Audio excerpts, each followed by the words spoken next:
Good evening. This is Melody, and you're listening to Soft Talk with Ivory Road. In the spirit of the Creativity Companion, I got a little creative with how we might wrap up this series tonight. I'll be back next week to begin a new series on Monday, but I'll have ready every Friday the next installment of this fictional story that I am writing right now. In order to weave in concepts we've covered in our Creativity Companion series, I'll continue the tone and mood for Soft Talk so you can still kick back and relax with me. The next installment of this story won't drop until next Friday, October 24th. At least that's my goal. I'm doing my best to remain consistent in my postings, but giving myself grace and space to breathe and think and create as well. I'll still be posting nightly Soft Talk quick segments Monday through Thursday. So, without further ado, here is Chapter 1 of a story we don't have a title for yet and is in the process of being created every week, but the chapter's name is Bread. A Soft Talk story inspired by borrowed light from the Creativity Companion. Before every creative spark, there's borrowed light. None of us create or heal alone. Mara hadn't planned to stop. The morning was already off to a rough start. Her new medication made her dizzy, and she was running late for the physical therapy session her doctor insisted she attend. The clinic wasn't even in her town. It was 20 minutes away and the next one over, a place she barely knew and usually drove through without looking. As she slowed for the main intersection, something small caught her eye. A narrow storefront with a plain white sign that simply read, Bread. That was it. No slogan, no clever font, just one quiet word. It somehow made sense later once she met the man who owned it. Inside, the air smelled like heaven, yeast, butter, cinnamon, and warmth. A faint low saxophone hummed from a jukebox near the back, the kind of sound that made the whole room feel slower, softer. A man about her age stood behind the counter, baseball cap low, flower on his sleeves. He didn't smile. He didn't even say hello. He just nodded once and reached for a notepad. "Coffee?" he asked, voice quiet but even. "Yes, please, and maybe one of those?" She pointed at a tray of pastries dusted with sugar. He nodded again, slipped a cup toward her, wrapped the pastry in paper, and murmured, "$3.50. "Thanks," she said, trying to sound friendly. Nothing, just another nod. She hesitated before leaving, glancing at her phone's map. "Hey, can I ask you something? I'm looking for the physical therapy clinic in town. It says it's on Maple, but I can't find it." Chip, she caught the name stitched faintly on his apron, lifted a brow.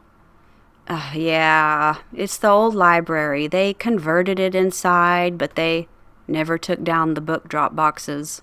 Throws people off all the time." "Oh, that explains it," Mara said, laughing softly. "Thanks. I was wondering why a rehab center had a return books here slot." He gave the smallest ghost of a smile. You're not the first." "Good to know, and great coffee." He nodded once more. "Thanks." It should have felt curt, but somehow it didn't. Maybe it was the calm, the quiet, the way the word bread fit both him and the place. Simple, honest, needing no decoration. The clinic was exactly where Chip had said it would be. The old town library, its brick walls still lined with carved letters that read Public Library, established 1928. The metal book drop boxes stood out front like small monuments to another life. Inside, the smell of paper and polish had been replaced by disinfectant and lavender hand sanitizer.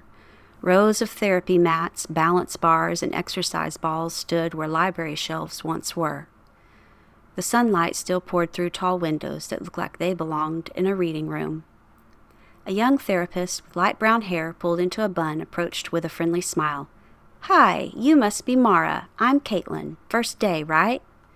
Mara nodded. That obvious?" Caitlin grinned. "Well, you're not carrying a gym bag, and you're still looking around like you expect to find the fiction section." Mara laughed softly. "It's just, Strange to walk into a therapy clinic and see where the book aisles used to be. Yeah, Caitlin said, leading her toward a row of open mats near a wall of mirrors.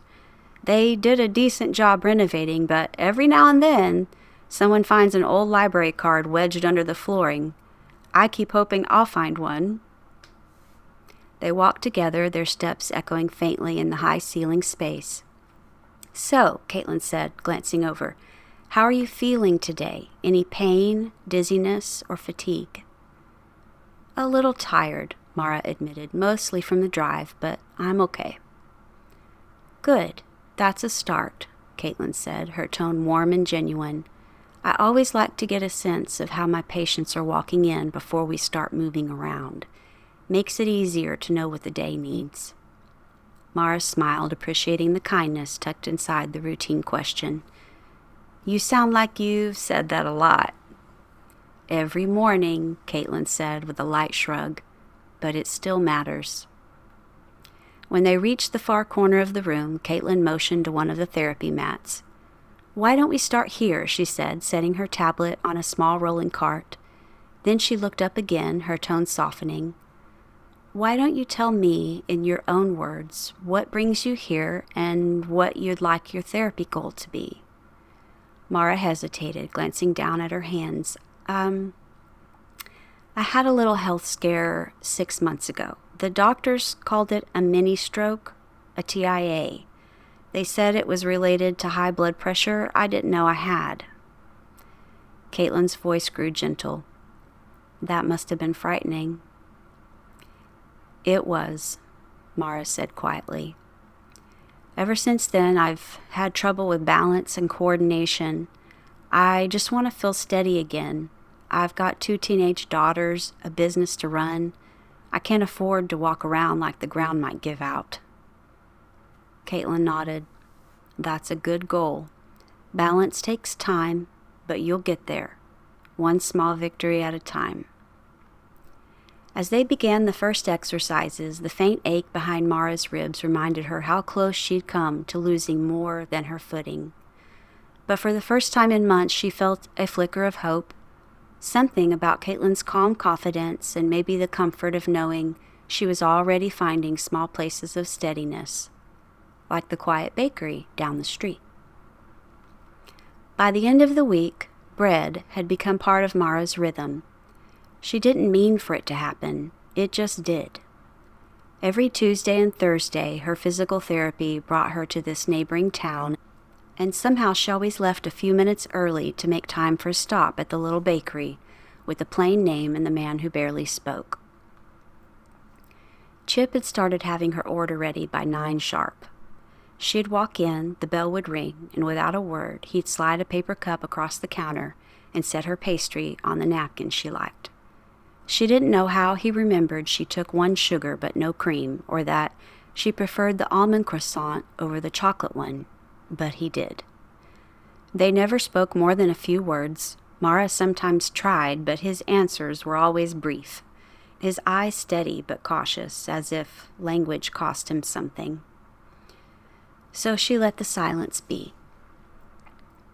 The jukebox usually played quietly in the background. Miles Davis, Coltrane, or saxophone classics that made her think of Candlelight and Slow Rain. The sound filled the space between them, saying everything the words didn't need to.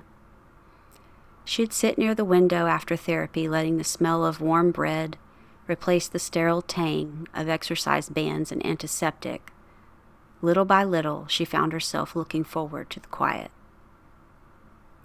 It steadied her mornings, this unspoken kindness that asked nothing in return. One Tuesday, as she sat at her usual table, her phone rang. The name that flashed across the screen made her hesitate. Daniel.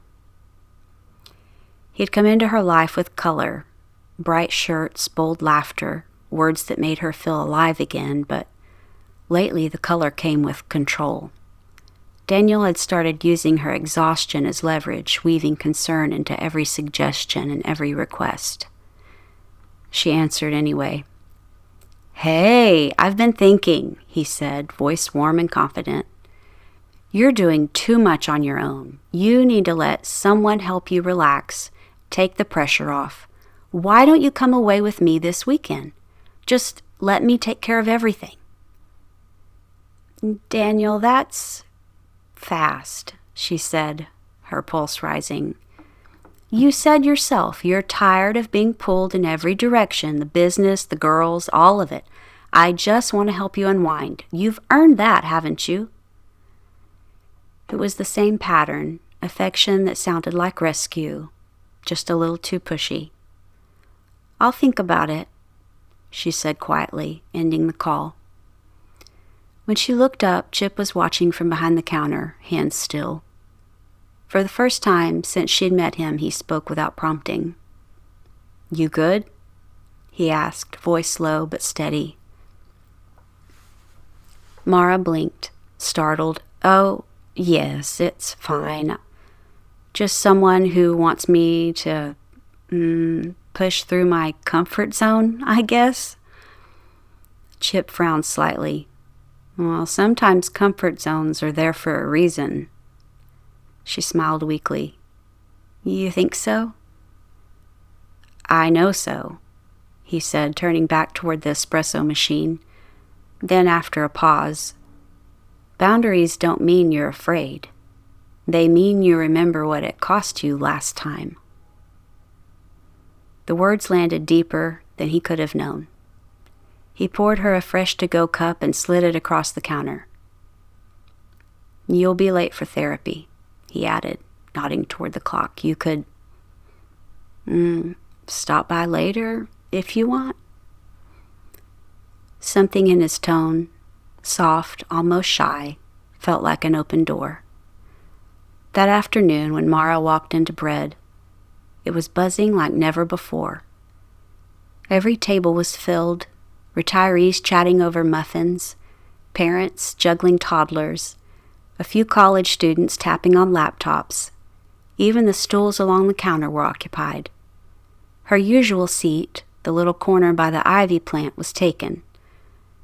Chip spotted her instantly from behind the counter. For once, he wasn't alone.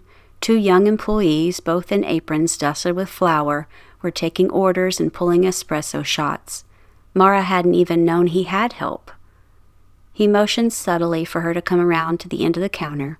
She hesitated, then wove her way through the crowd until she stood beside him. "I didn't expect a crowd like this," she said, smiling at the energy in the room. "Yeah," he replied, a small grin flickering. "Happens sometimes on Thursdays. Local radio runs a thing called Hometown Spotlight." Before she could ask more, he continued, "I used to teach music at the high school here. It was a good gig for a while before the accident." He glanced toward the speaker overhead as a familiar voice came through. "And now," the DJ announced, "another arrangement from our town's own beloved saxophonist, composer extraordinaire, and favorite music teacher, Richard Chapman." The bakery erupted in cheers and applause. Cups clinked together, customers lifted their coffees in salute toward the counter, and someone shouted, "We love you, Mr. Chapman!" Mara turned to Chip, bewildered. "Richard Chapman?" Before he could answer, a young man at the counter, maybe 20, a college kid home from break, patted Chip on the shoulder. "Oh, this is my favorite, Mr. Chapman. Used to play this for us before finals." Chip shook his head, a wry smile tugging at his mouth. Yeah. Thanks, Sam." As the music filled the room, the rich, velvety tone of a saxophone drifted through the speakers. Smooth, soulful, unmistakable. It sounded like slow light spilling through a window at dusk. Chip leaned closer to Mara and lowered his voice. A little embarrassed, he said, "I didn't quite think this through. I didn't want to seem like I was bragging earlier. He paused, searching for the words. "You seemed unsure this morning about your boundaries, about that guy. I wanted you to know we all lose things, you know. I can't really play like I used to. My hand doesn't always cooperate, but..." He gestured around the bakery to the crowd, the laughter, the music filling the air. They seem to like the baking and the coffee. It sort of became a thing. People stop in on this day to listen. I didn't even know they were playing me at first. Someone heard it on the radio one week and asked me to turn it up. Then the word spread. Mara smiled softly. Yeah, you built something beautiful anyway, though. He shrugged. Guess I just borrowed a little light and tried to keep it burning. Just then her phone buzzed. She glanced down. Daniel again. A text glowed across the screen. Hope your day's going great. Can't wait for our weekend plans. You're still in, right? You need to stop hiding behind excuses. Let me take care of you. Mara's smile faded. She stared at the message for a good while before she locked her phone and slid it back into her purse. When she looked back up, Chip was intently wiping the counters as if there had been no awkward interruption at all. I'll have some of that light, she said lightly, forcing a smile. And another coffee. Wait. Make it a double shot. Espresso? Chip asked, surprised. Oh, yeah. The caffeine's going to come in handy tonight. Chip raised an eyebrow. Oh? You pushing through boundaries this weekend? Mara exhaled with a small laugh. No. Holding steady. Just need a little extra energy to hold the line. Chip gave a slow nod, understanding more than he said. Coming right up, already reaching for the espresso handle. As the machine hissed and steamed, he made a quiet mental note. Check on Mara when she comes in on Tuesday. Like he even needed a reminder. We'll pick up where we left off next Friday. I think Daniel has it coming. At least I hope so. And we need to know more about what stresses Mara, and also where does Chip get his light from if he can't play the saxophone like he used to. Soft Talk by Ivory Road. Breathe deep. The light is still becoming.